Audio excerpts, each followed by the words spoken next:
C'est un plaisir, mesdames et messieurs, de vous retrouver à ce nouveau numéro de votre rubrique Bon à savoir. Aujourd'hui, nous allons parler d'un village atypique localisé dans l'extrême sud du pays. Il s'agit de la cité lacustre de Ganvié. Située à quelques kilomètres de la capitale économique Cotonou, Ganvié est ce que nous appelons une cité lacustre. Environ 30 000 personnes y vivent. Surnommée la Venise de l'Afrique, Ganvié figure sur la liste indicative de l'UNESCO depuis 1996. Ganvié jouit des retombées économiques liées au tourisme.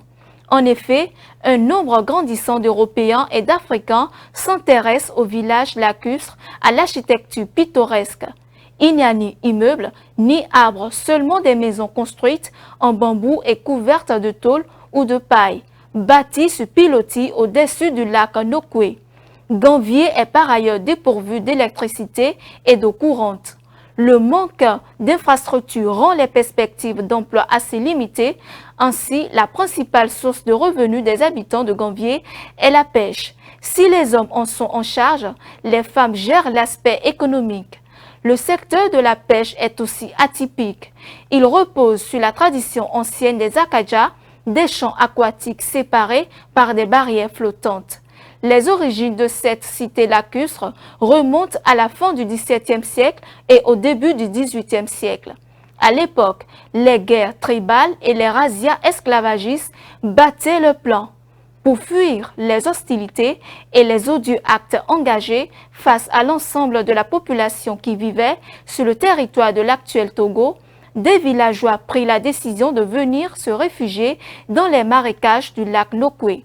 La légende raconte que les premiers habitants de Ganvié partirent ainsi du Togo et arrivaient sur les rives du lac Nokoué en 1717.